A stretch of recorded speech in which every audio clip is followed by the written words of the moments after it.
Dans 2 jours, tout sera à moi. » Ces mots sortirent de sa bouche comme un doux poison, alors qu'elle tenait ma main dans mon lit d'hôpital. Je pensais que je rêvais à cause des analgésiques, mais quand j'ouvris les yeux et vis ce sourire. Un sourire que je n'avais jamais vu auparavant en 3 ans de mariage. Je m'appelle Tom, j'ai 32 ans, et jusqu'à il y a 48 heures, je croyais avoir une vie parfaite. L'accident de moto m'a valu 3 côtes fracturées, une légère commotion cérébrale et une jambe cassée. Rien de fatal, mais suffisamment pour me maintenir sous sédatif la plupart du temps. C'est pendant ces moments de semi-conscience que j'ai commencé à entendre des choses, des conversations qui ne m'étaient pas destinées. « L'assurance vie s'élève à 500 000 $, murmura-t-elle au téléphone, croyant que j'étais inconscient. Plus la maison, l'entreprise. Oui, je sais que je dois attendre que cela semble naturel. Je gardais les yeux fermés, le cœur battant à tout rompre, ce qui n'avait rien à voir avec mes blessures. Jennifer, ma femme, a continué, il est plus faible que je ne l'imaginais. Les médecins ont dit que la convalescence serait longue. Parfait. Parfait pourquoi? L'infirmière est entrée à ce moment-là, interrompant la conversation. Jennifer a immédiatement changé d'attitude, redevenant la femme dévouée et inquiète que tout le monde connaissait. « Comment va-t-il, docteur ?» « Je ferai n'importe quoi pour accélérer son rétablissement, » dit-elle d'une voix brisée par une émotion feinte. « Sonora Thompson, votre mari est stable. Dans quelques jours, il pourra rentrer à la maison, mais il aura besoin de soins constants pendant au moins 6 semaines. » 6 semaines. Assez de temps pour qu'elle mette à exécution n'importe quel plan diabolique qu'elle aurait pu ourdir. Lorsque nous nous retrouvâmes seuls, elle s'approcha et me caressa le visage. J'ouvris légèrement les yeux, faisant semblant de me réveiller. « Bonjour, mon amour, » dit-elle tendrement. « Comment te sens-tu » Un peu confus, murmurai-je, testant le terrain. J'ai l'impression d'avoir entendu des voix. Une lueur de panique a traversé ses yeux pendant une fraction de seconde avant qu'elle ne reprenne son air inquiet. « C'est les médicaments, chérie. Ils provoquent des hallucinations. Le médecin m'en a prévenu. » Mensonge. J'étais parfaitement lucide pendant ces conversations. Au cours des heures qui suivirent, je fis semblant de dormir tout en observant chacun de ses mouvements. Jennifer vérifiait constamment mon téléphone portable, répondait à mes messages professionnels comme si elle était moi et passa 3 autres appels suspects. L'un d'eux mentionnait quelque chose à propos des « accélérer le processus » et de « ne laisser aucune trace ». C'est alors qu'elle me prit la main cet après-midi-là et prononça les mots qui changèrent tout. « Dans 2 jours, tout sera à moi. » Il ne s'agissait pas seulement d'argent. Il s'agissait de mon entreprise, ma société de conseil en technologie que j'avais créée de toutes pièces et qui valait désormais plus d'1 200 000 $. Il s'agissait de ma maison, de mes investissements, de toute ma vie. Et d'après ce que j'ai compris de ces conversations téléphoniques, elle n'avait pas l'intention d'attendre que je meure de mort naturelle. Alors qu'elle me souriait, croyant que j'étais sans défense et drogué, j'ai commencé à passer en revue mentalement chaque détail suspect des derniers mois. Les vitamines qu'elle insistait pour que je prenne tous les matins. Les maux d'estomac fréquents qui avaient commencé 3 mois auparavant. La façon dont elle proposait toujours de conduire lorsque nous sortions, en particulier le soir de l'accident. L'accident. Une moto m'a coupé la route sans crier gare sur la Highway 17, une route que je connaissais parfaitement. Mais ce soir-là, Jennifer m'avait suggéré un itinéraire différent pour éviter les embouteillages. Un itinéraire qui passait exactement par ce virage dangereux où tout s'est produit. Une coïncidence? Je commençais à en douter. Si cette histoire de trahison et de découverte choquante retient votre attention, n'oubliez pas de vous abonner à la chaîne pour la suivre jusqu'à la fin. Car si Jennifer pensait que j'étais sans défense dans un lit d'hôpital, elle allait découvrir qu'elle avait complètement sous-estimé l'homme qu'elle avait épousé. Et quand je sortirais de là, je ne serais plus le mari confiant qu'elle connaissait. La vérité sur Jennifer a commencé à se révéler de manière systématique au cours des 16 heures qui ont suivi. Tout en continuant à faire semblant d'être sous sédatif, j'ai observé chacun de ses gestes avec une clarté que les analgésiques ne m'avaient jamais procurée. Jennifer n'était pas seulement une épouse infidèle qui prévoyait de se débarrasser de son mari. C'était une prédatrice calculatrice qui avait transformé notre mariage en une opération à long terme. Le premier indice concret est apparu lorsqu'elle a ouvert mon ordinateur portable, croyant que j'étais inconscient. Ses doigts parcouraient mes fichiers avec une familiarité troublante. Elle ne cherchait rien de particulier. Elle savait déjà exactement où trouver ce dont elle avait besoin. Accès total au compte de l'entreprise, murmura-t-elle pour elle-même, notant des informations dans un petit carnet rose que je n'avais jamais vu auparavant. Mot de passe bancaire mis à jour la semaine dernière. Mot de passe qu'elle m'avait suggéré de changer, par mesure de sécurité, après une prétendue attaque de pirates informatiques qui n'avait jamais eu lieu. L'appel suivant fut le plus révélateur. Greg, oui, c'est moi, dit-elle en se dirigeant vers la fenêtre de l'hôpital. Cet idiot a enfin eu l'accident que nous attendions. Non, ce n'était pas mortel, mais au moins, je peux maintenant accélérer le calendrier. Greg. Où avais-je déjà entendu ce nom? Les documents sont prêts? Parfait. Et pour l'entreprise, as-tu obtenu les coordonnées des principaux investisseurs? Mon sang se glaça. Greg Morrison. L'avocat que Jennifer avait, fortuitement, rencontré au club de tennis 3 mois auparavant. Celui-là même dont elle avait dit qu'il aidait une amie pour des petites questions juridiques. Il a signé la nouvelle police d'assurance la semaine dernière, sans lire les petits caractères, bien sûr, a-t-elle poursuivi en riant doucement. 500 000 $ en cas de mort accidentelle, plus 250 000 en cas d'invalidité permanente. S'il meurt à la maison sous mes soins, dans les 60 prochains jours, cela semblera tout à fait naturel après les complications de l'accident. Les vitamines. Les maux d'estomac. Le trajet alternatif, le soir de l'accident. Tout avait été orchestré. Le mieux, c'est qu'il me fait entièrement confiance. Hier encore, avant l'accident, il m'a donné une procuration générale pour gérer ses affaires si quelque chose lui arrivait. Il a dit que c'était juste par précaution. Son rire avait une froideur qui m'a fait me demander comment j'avais pu vivre 3 ans avec cette personne sans réaliser qui elle était vraiment. Quand elle a raccroché et est revenue près de mon lit, elle est redevenue la femme dévouée. Elle a vérifié ma perfusion, arrangé les fleurs qu'elle avait apportées et a même essuyé une fausse larme au coin de son œil. « Bonjour, mon amour », murmura-t-elle lorsque je fis semblant de me réveiller. « Comment te sens-tu » ? « Mieux, » répondis-je en étudiant son visage. « Tu as l'air fatigué. Tu es là depuis longtemps ? » « Je n'ai pas quitté ton chevet depuis ton arrivée, » mentit-elle sans hésiter. « Le médecin a dit que je pourrais te ramener à la maison demain, mais tu auras besoin de soins particuliers. » Des soins particuliers, comme un empoisonnement lent et des accidents domestiques. Jennifer, ai-je commencé, pour tâter le terrain, tu te souviens de la conversation que nous avons eue la semaine dernière au sujet du testament? Ses yeux se sont illuminés pendant une fraction de seconde avant de reprendre leur expression inquiète. Bien sûr, chérie.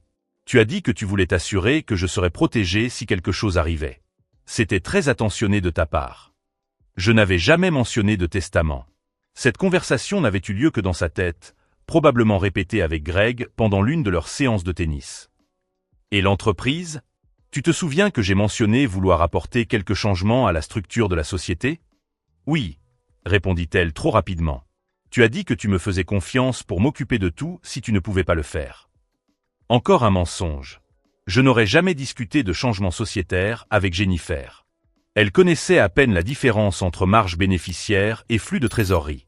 L'infirmière entra à ce moment-là avec mes médicaments du soir. Sonora Thompson, je dois faire une piqûre à votre mari pour soulager sa douleur. C'est un analgésique plus puissant qui l'aidera à mieux dormir cette nuit. Jennifer s'approcha immédiatement. Je peux vous aider? Je veux apprendre à m'occuper de lui du mieux possible.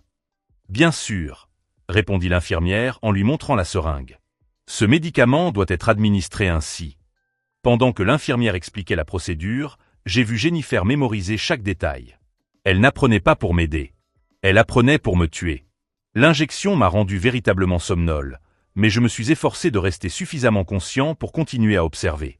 Vers minuit, Jennifer a passé 2 autres appels. Le premier était pour résilier notre assurance maladie commune, prétextant que j'avais perdu mon emploi. Le second était destiné à sa sœur, qui vivait dans un autre état. Lisa, j'ai besoin que tu confirmes notre histoire. Si quelqu'un te pose des questions, j'étais venu te rendre visite la semaine de l'accident, d'accord? Nous sommes même allés dans ce nouveau restaurant dont tu m'avais parlé. Un alibi. Elle était en train de construire un alibi pour quelque chose qui n'avait pas encore eu lieu. Quand elle a finalement fait semblant de s'endormir dans le fauteuil à côté de mon lit, j'ai commencé à comprendre l'ampleur réelle du problème. Jennifer n'était pas tombée amoureuse d'une autre personne et n'avait pas décidé de me quitter. Elle avait choisi le meurtre comme stratégie de divorce. Et d'après ce que j'avais observé au cours des dernières heures, ce n'était pas la première fois qu'elle planifiait quelque chose de ce genre. Au cours d'un de nos appels, elle avait mentionné les leçons apprises la dernière fois. La dernière fois en faisant quoi? Et avec qui? À 3 heures du matin, pendant qu'elle dormait profondément, j'ai réussi à attraper discrètement mon téléphone portable. Avec un minimum de mouvement, j'ai accédé à mon compte bancaire en ligne. 2 retraits non autorisés totalisant 15 000 $ au cours des 2 dernières semaines. Tous 2 effectués avec ma signature numérique, une signature que j'avais récemment perdue et que Jennifer m'avait aidé à reconfigurer. J'ai vérifié mes emails. Des dizaines de messages importants des derniers mois avaient été automatiquement archivés. Contrats annulés, réunions reportées, opportunités manquées. Tout avait été redirigé vers un dossier que je n'avais jamais créé. Jennifer ne planifiait pas seulement ma mort. Elle détruisait méthodiquement mon entreprise afin de faciliter le transfert de mes actifs après mon décès. Mais il y avait une chose qu'elle ignorait. Une chose qui allait complètement changer la donne. 3 semaines auparavant, lors d'une consultation de routine, mon médecin avait détecté certaines irrégularités dans mes analyses sanguines. Rien de grave, mais suffisamment pour qu'il recommande une batterie de tests plus approfondis. Des tests qui comprenaient une analyse toxicologique complète. Les résultats devaient arriver la semaine suivante. Et si mes soupçons s'avéraient fondés, ils montreraient exactement quelle substance Jennifer avait ajoutée à mes vitamines du matin. Alors qu'elle dormait paisiblement dans le fauteuil, souriant légèrement comme si elle rêvait de 500 000 $, j'ai commencé à élaborer quelque chose qu'elle n'aurait jamais attendu d'un homme sans défense, dans un lit d'hôpital. Jennifer n'avait commis qu'une seule erreur fondamentale dans son plan parfait. Elle avait complètement sous-estimé l'homme qu'elle avait décidé d'assassiner. Le lendemain matin, Jennifer est arrivée avec une énergie différente. Plus déterminée. Plus dangereuse. « Bonjour, mon amour », m'a-t-elle dit en embrassant mon front avec des lèvres qui me semblaient désormais glacées. « Je t'ai apporté tes vitamines préférées pour accélérer ta guérison. » Les mêmes vitamines que je prenais religieusement depuis 3 mois. Les mêmes qui coïncidaient parfaitement avec le début de mes maux d'estomac et ma perte de poids inexpliquée. « Le médecin a dit que tu pourrais sortir cet après-midi », a-t-elle poursuivi en rangeant les comprimés dans un petit plateau. « J'ai tout préparé à la maison pour t'accueillir. Une chambre au rez-de-chaussée, une sonnette à côté du lit, tout pour faciliter ton rétablissement. Une chambre au rez-de-chaussée. Loin de tout voisin qui pourrait entendre des cris à l'aide. Jennifer, ai-je commencé, feignant la confusion à propos des médicaments, pourriez-vous appeler l'infirmière? Je me sens mal. Ce n'est pas nécessaire, mon chéri. Je peux mieux m'occuper de toi que n'importe quelle infirmière, a-t-elle répondu rapidement, empêchant tout témoin d'entrer. Maintenant, prends ces vitamines. Le médecin a dit qu'elles sont essentielles pour éviter les complications. Des complications. Comment rester en vie? J'ai fait semblant d'avaler les comprimés, mais j'ai réussi à les cacher sous ma langue. Quand elle s'est distraite en arrangeant les fleurs, j'ai tout craché dans un verre d'eau à côté du lit. Encore plus de preuves à analyser plus tard. C'est à ce moment-là que l'infirmière Rebecca est entrée dans la chambre. La même qui avait travaillé ici il y a 2 ans et qui connaissait très bien Jennifer. « Salut, Jenny », a-t-elle dit avec un sourire forcé. « Tu es de retour. » La tension dans l'air était palpable. « Bonjour, Rebecca », répondit Jennifer froidement. « Je suis venue m'occuper de mon mari. »« Bien sûr », murmura Rebecca en vérifiant mes signes vitaux. « J'espère que cette fois-ci sera différente. »« Cette fois-ci » Que voulait-elle dire par « cette fois-ci » Jennifer remarqua ma curiosité et intervint rapidement. « Rebecca, tu ne devrais pas être de service ce matin. »« J'ai changé mon horaire spécialement pour m'occuper de votre mari, » répondit Rebecca en me regardant droit dans les yeux. « Certaines situations nécessitent une attention particulière. » Lorsque Jennifer sortit chercher du café, Rebecca s'approcha de mon lit. « Monsieur Thompson, puis-je vous poser une question personnelle ?»« Bien sûr. Votre femme a-t-elle déjà été mariée auparavant ?» Mon sang se glaça. Pourquoi cette question? Rebecca jeta un regard nerveux vers la porte. Il y a 2 ans, nous avons eu un cas similaire. Un homme hospitalisé après un accident de voiture. Sa femme était très attentionnée, très présente, elle apportait toujours de la nourriture et des vitamines de la maison. Il est rentré chez lui sous sa garde et, eh bien, 2 semaines plus tard, il était de retour.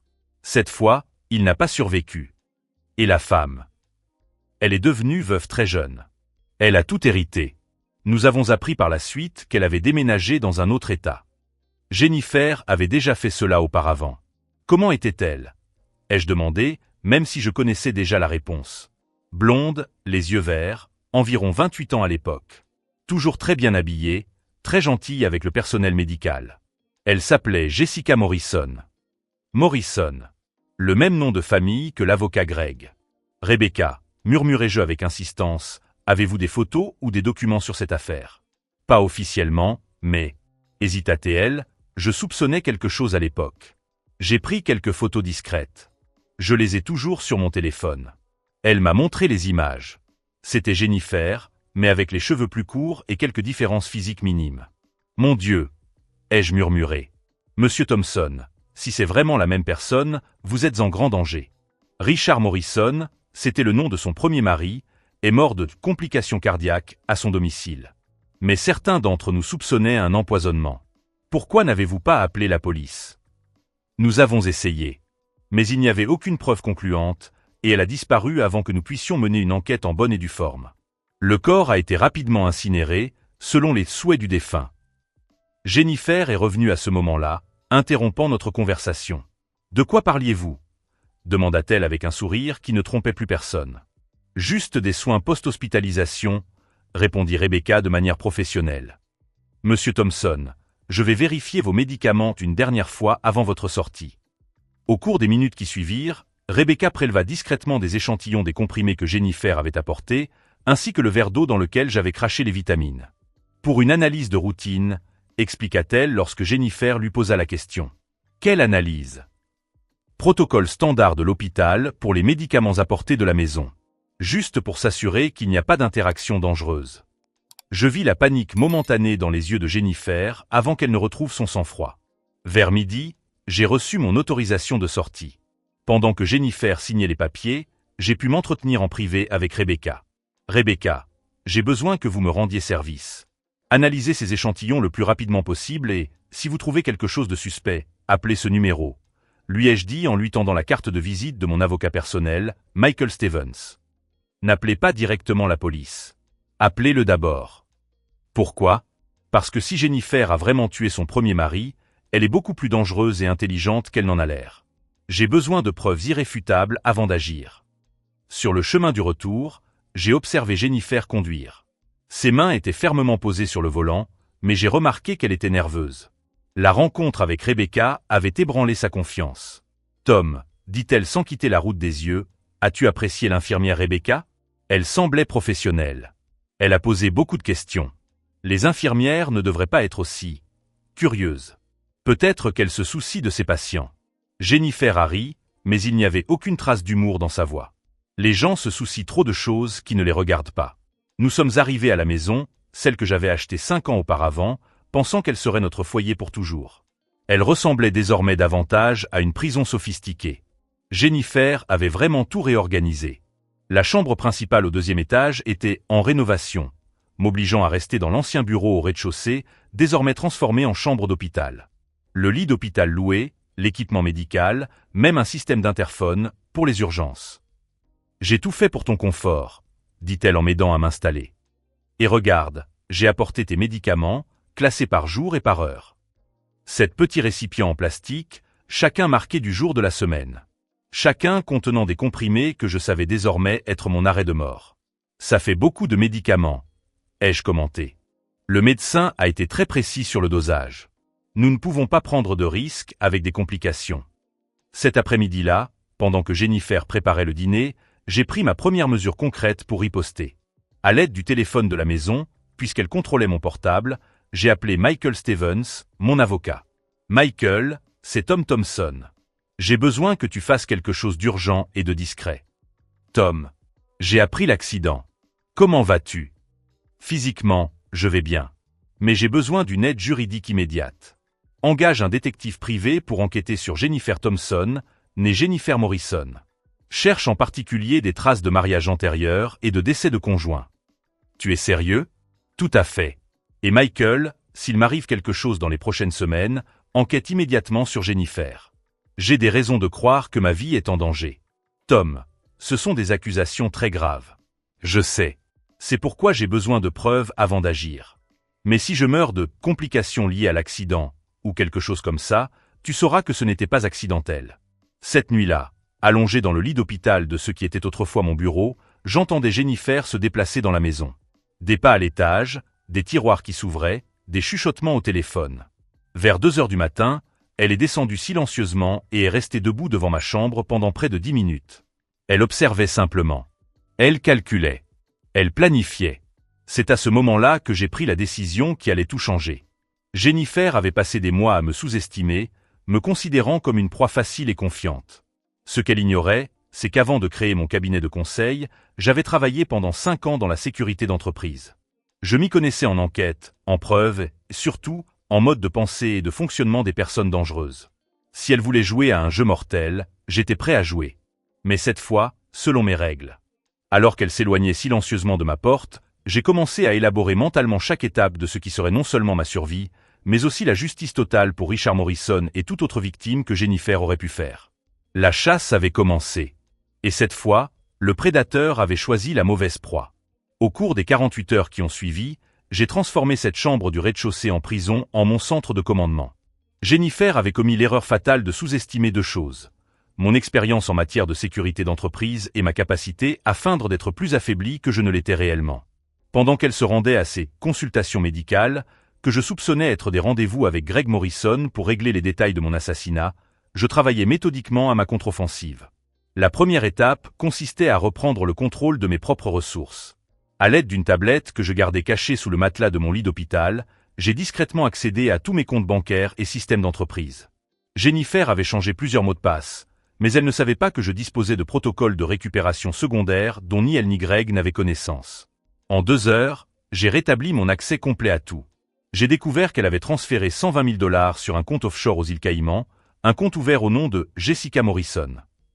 Le même nom que Rebecca avait mentionné à l'hôpital. Les preuves s'accumulaient. La deuxième étape a consisté à contacter Michael Stevens, mon avocat, avec des instructions spécifiques. Michael, lui ai-je dit lors d'un appel pendant que Jennifer était absente, j'ai besoin que vous exécutiez immédiatement le protocole Delta. Le protocole Delta, Tom, cela signifie que vous pensez que votre vie est en danger imminent. Exactement. Activez toutes les mesures de protection que nous avons mises en place il y a 3 ans.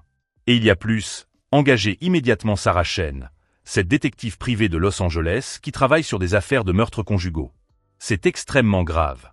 Jennifer n'est pas celle que je croyais. Et j'ai besoin de preuves irréfutables avant qu'elle ne mette à exécution son plan final, quel qu'il soit. Le protocole Delta était quelque chose que peu d'hommes d'affaires mettaient en œuvre. Un système complet de protection en cas de menace mortelle. Il comprenait l'enregistrement automatique de tous les appels téléphoniques de la maison, l'installation discrète de caméras de sécurité et, plus important encore, la désignation d'un administrateur temporaire pour gérer mes actifs si quelque chose m'arrivait. Jennifer n'avait aucune idée que notre maison était désormais surveillée 24 heures sur 24. Sarah Chen m'a appelé 3 heures plus tard. Monsieur Thompson, Michael m'a informé de la situation. J'ai déjà lancé une enquête préliminaire sur Jennifer Morrison Thompson. J'ai des informations troublantes. Dites-moi tout. Elle n'est pas Jessica Morrison, comme nous le soupçonnions. Jessica Morrison était sa sœur jumelle. Une sœur qui est morte dans un accident de voiture il y a 5 ans, peu après la mort mystérieuse de son mari, Richard Morrison. Mon sang s'est glacé. Jennifer a pris l'identité de sa sœur décédée. Pire que ça. D'après les dossiers auxquels j'ai pu accéder, il semble que Jennifer ait orchestré à la fois la mort de Richard Morrison et l'accident de Jessica afin de prendre leur identité et d'hériter de leurs biens. Combien de personnes cette femme a-t-elle tué? Je suis toujours en train d'enquêter, mais j'ai trouvé au moins 3 autres identités qu'elle aurait pu utiliser au cours des 10 dernières années. Chacune est associée à la mort d'un conjoint fortuné dans des circonstances douteuses. Jennifer n'était pas seulement une meurtrière, c'était une tueuse en série spécialisée dans les homicides conjugaux. Sarah, j'ai besoin de preuves pour l'arrêter immédiatement. Je m'en occupe. Mais Tom, tu dois être extrêmement prudent. Si elle soupçonne que tu as découvert sa véritable identité, elle pourrait accélérer considérablement ses plans. Cet après-midi-là, Jennifer revint avec une énergie encore plus dangereuse. « Comment te sens-tu, chérie ?» demanda-t-elle en vérifiant le flacon de médicaments à côté de mon lit. « Mieux. Les douleurs ont diminué. »« Tant mieux. J'ai parlé au médecin aujourd'hui, et il a ajusté ton traitement. Il a dit que ces nouvelles vitamines allaient accélérer considérablement ton rétablissement. » Elle me montra un flacon différent, contenant des comprimés bleus au lieu des blancs précédents. Ils ont l'air différents. C'est une formule plus concentrée. Tu dois en prendre 3 à la fois, 2 fois par jour. Il est très important de respecter l'horaire exact pour maximiser l'efficacité. 3 comprimés, 2 fois par jour. Si les précédents contenaient du poison à petite dose pour un empoisonnement progressif, cette nouvelle formule concentrée était probablement conçue pour achever rapidement le travail.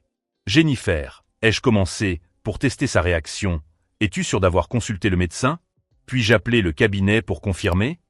Ses pupilles se dilatèrent légèrement, un signe de stress que j'avais appris à identifier au cours de mes années dans la sécurité d'entreprise.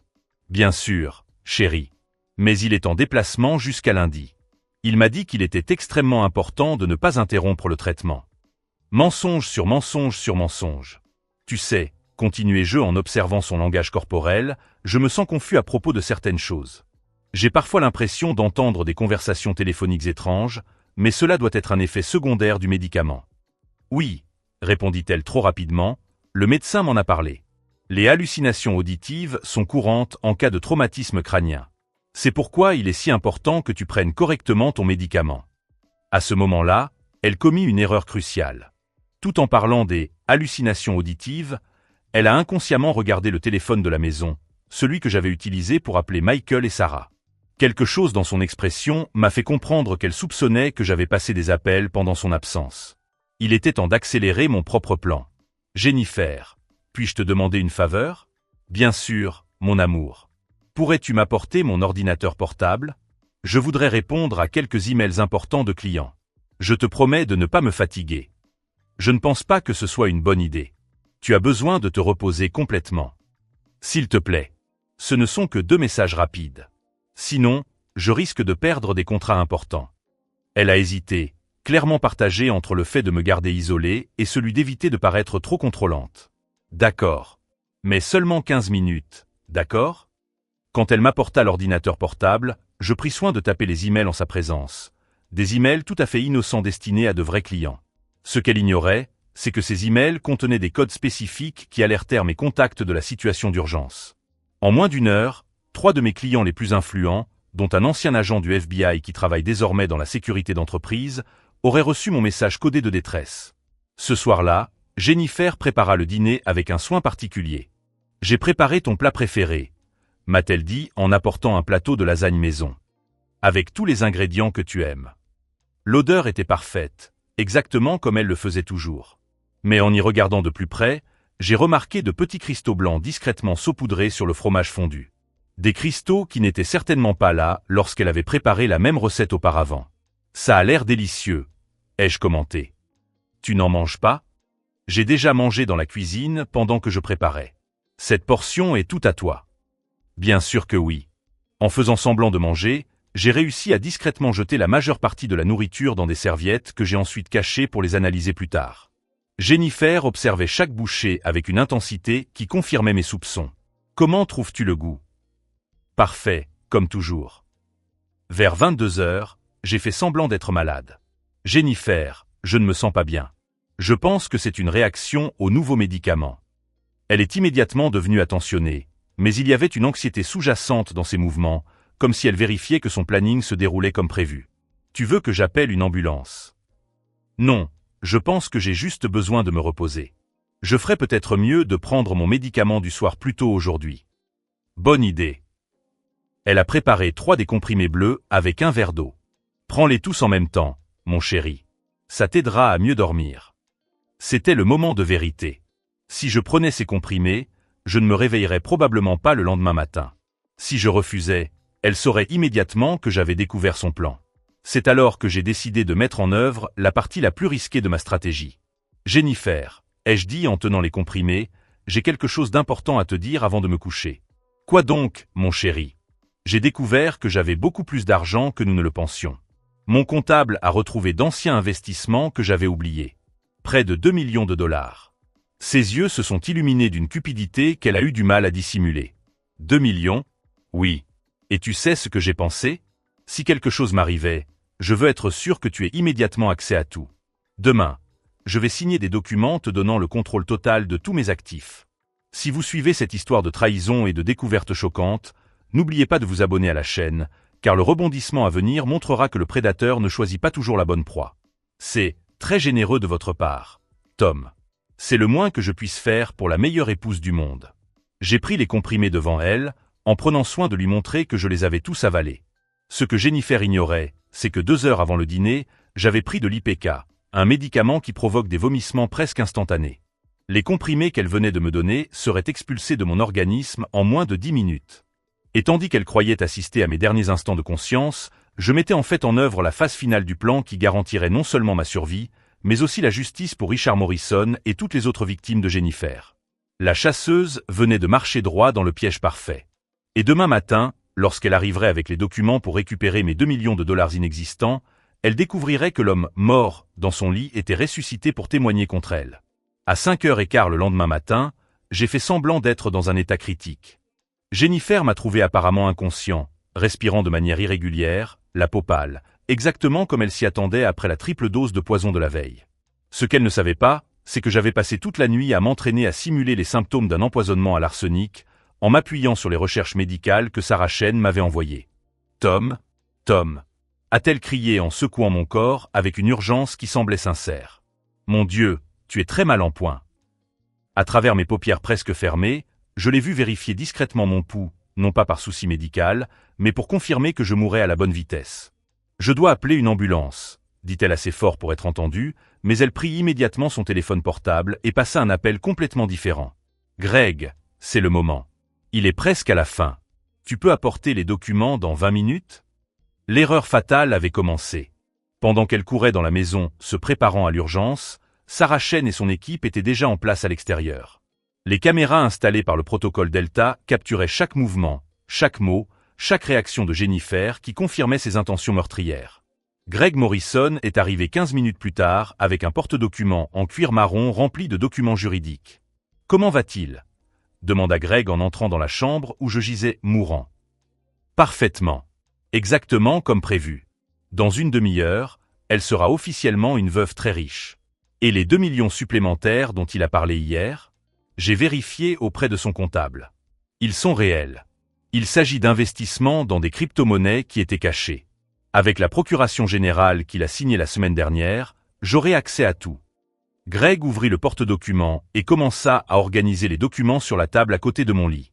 Certificat de décès pré-rempli pour mort naturelle due à des complications cardiaques, dit-il en montrant le premier document. Il ne manque que la signature du médecin, mais j'ai un contact à la morgue qui ne pose pas trop de questions. Et l'assurance vie ?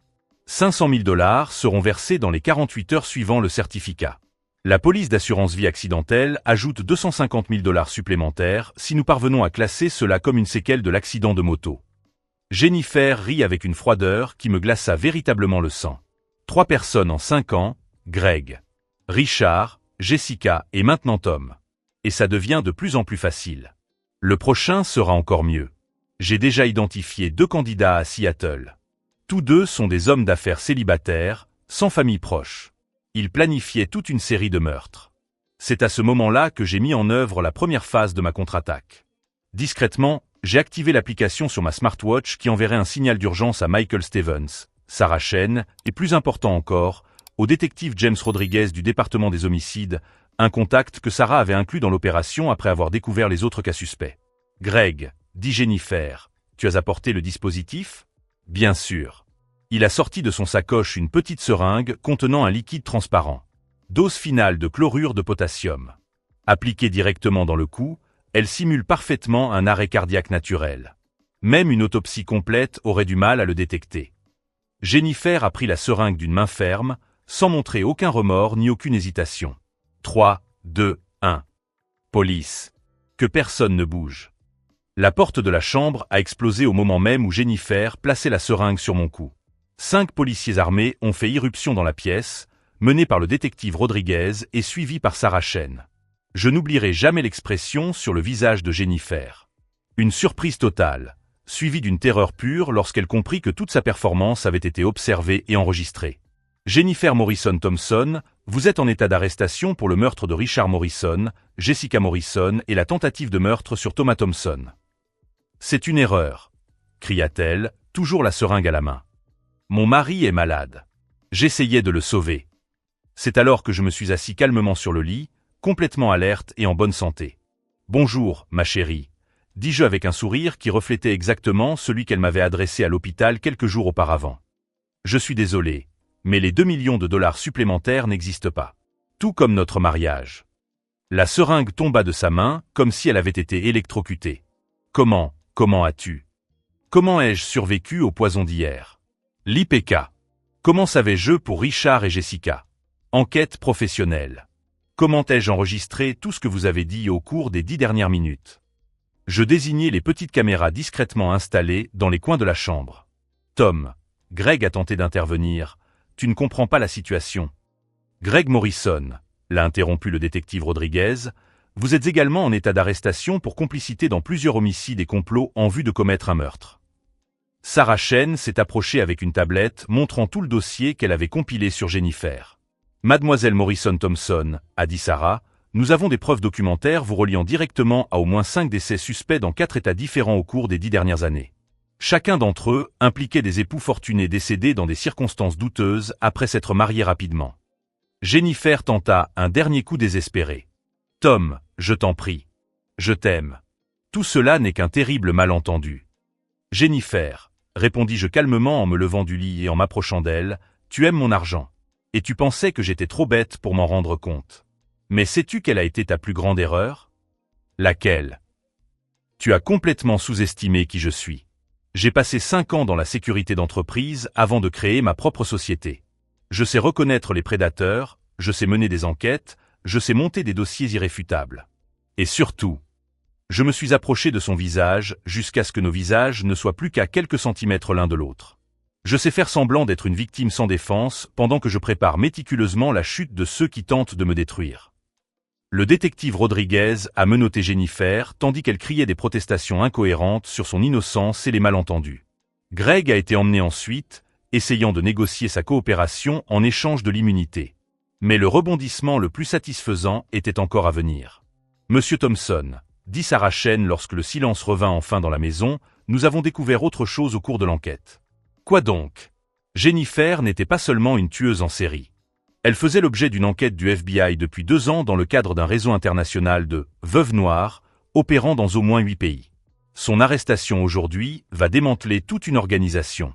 En regardant la voiture de police s'éloigner avec Jennifer menottée sur la banquette arrière, j'ai compris qu'elle avait choisi de s'en prendre non seulement à la mauvaise personne, mais probablement à la seule personne qui avait les ressources, les connaissances et la détermination nécessaires pour exposer toute son opération criminelle.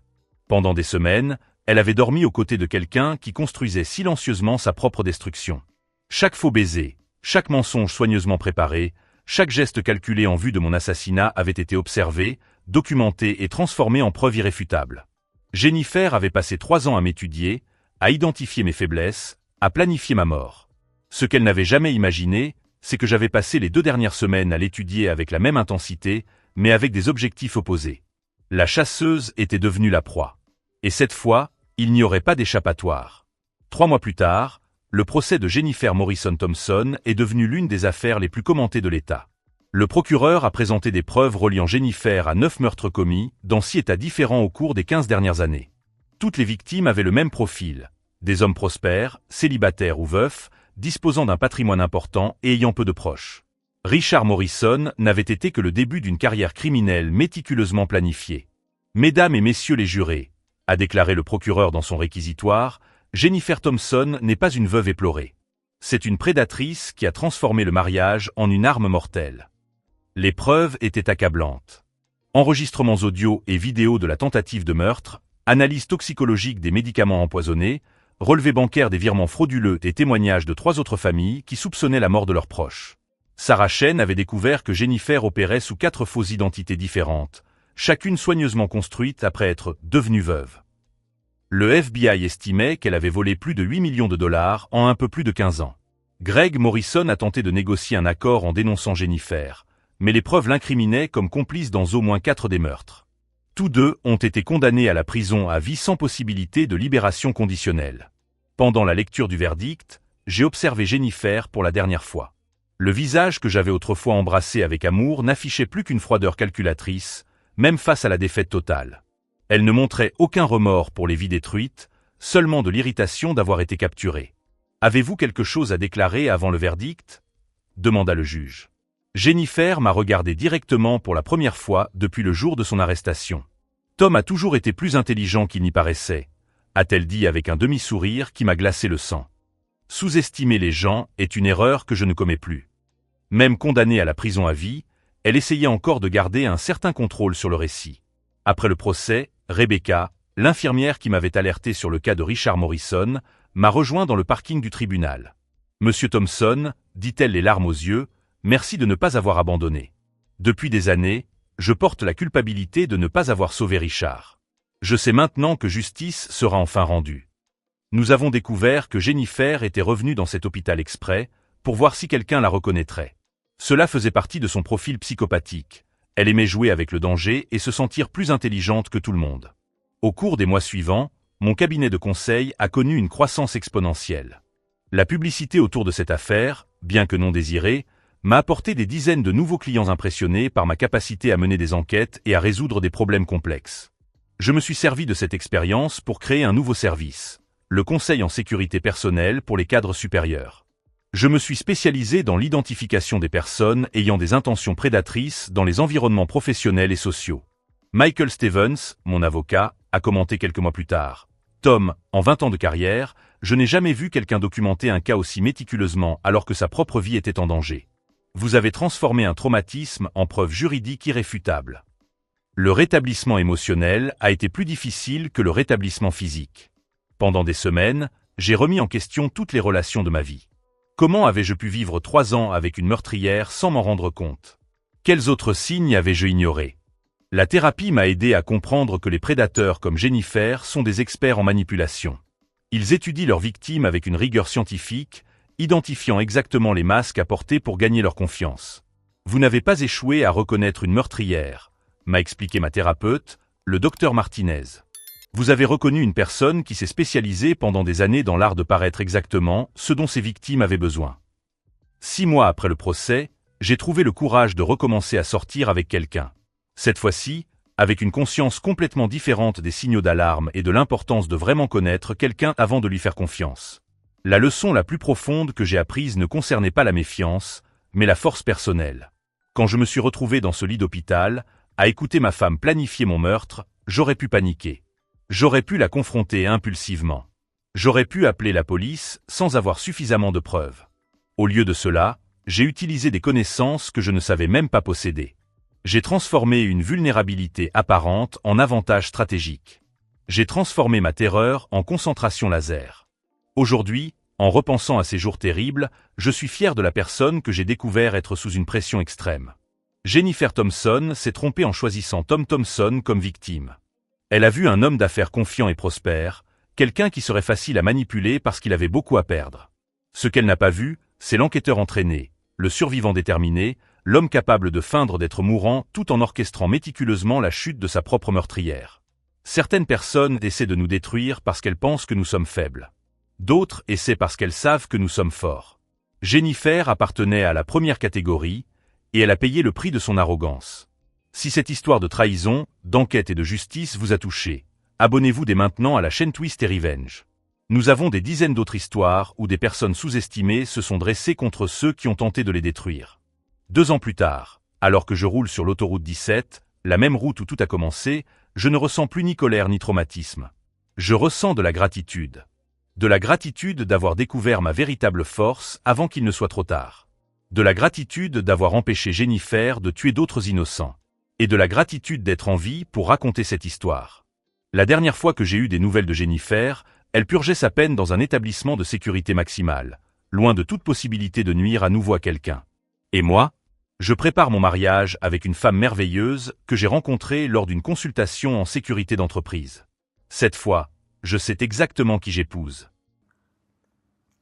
А если я буду работать, я не смогу так выезжать. Ну, то есть это нужно день планировать. Плюс это нужно где-то машину. Ну, у меня есть знакомый там, который может машину арендовать. Ну, тоже его просить об этом. Да, я поняла, Марк. Она говорит, ты работаешь 24/7. Я работаю? Или она работает? Не, я, кстати, в Токио не работала. Знаете почему? У меня татуировки. Ну, как бы они спокойно на это реагируют, потому что моделей много с татушками, и моя, она никак типа не выделяется. А вот, кстати, Глеб, про которого спрашивали. Но тем не менее, у них вот менталитетом вот ты испоганила свой храм души, им проще взять девочку там без татуировки. Плюс они помешанные на детском возрасте, то есть там 16 лет это самый кайф. Кстати, не светит. Мне кажется, я что-то не врубила, что у меня свет дерьмовый. Или наоборот врубила. Так поприятнее будет. И не надо ехать, я чувствую себя стримерский потенциал, из взрослых есть куда еще развиваться. Но я же не хочу ехать чисто так. Я, во-первых, почему на месяц? Потому что я им полгода назад сказала, ну как полгода, 2 месяца назад говорю, я не могу поехать на 2 месяца, типа это too much, слишком много. Я могу поехать на месяц, ну потому что месяц я не считаю там типа, это лето так быстро прошло, и на месяц уехать вообще ничего не стоит. Ну, то есть 3 недели буквально. Запускать стримы я тоже смогу. Учитывая разные часовые пояса, я смогла бы запускать там где-нибудь свои там утром, 8-10 утра. Это было бы ваши те же самые 2 ночи, как я обычно стримлю отсюда. Потом эти кастинги, работа. Ну и там по этим. И они мне сказали, месяц это слишком мало, а сейчас они уже на месяц согласны. Привет, твоя кошка, привет. По одному месту пошел, не выспался толком. А так, гуд, все. Блин, про режим это вообще жопа. Привет, привет, Алексей. Мы поедем на машине кататься сейчас за рулем. Буду считать московские столбы. Тьфу-тьфу-тьфу. Я надеюсь, что нет. Сел вести стримы, не АФК стримы вести.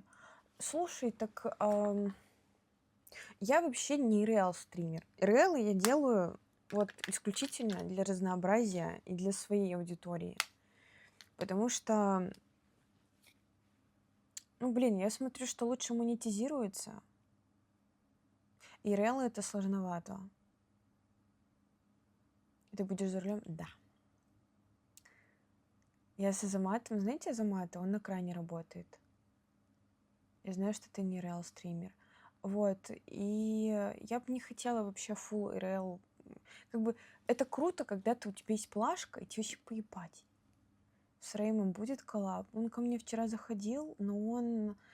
у него там свои ментальные разборки внутри себя, плюс он... Привет, привет, Дивенда. Да, я в Москве. Как дела у тебя? Вот, но он сказал... Он просто спросил, что я здесь забыла. И он сейчас на даче. Я не буду навязываться. Я как бы сказала, но я не уверена, что он услышал, что, блин, даже без стрима. Я просто хочу подойти тебя обнять. Чисто сказать спасибо большое за поддержку на начальных этапах и все остальное. Добро пожаловать. Спасибо, спасибо. Я, кстати, с Глебом. Привет, что-то не могу написать тебе. Привет, Востковский. Как дела? На Twitch не можешь написать? Со звуком слабый. Сделать громче? У меня просто шумодав стоит. Давайте я попробую его пока что отрубить. Посмотрим, как в машине будет. Куда едем? Я не знаю, куда повезут.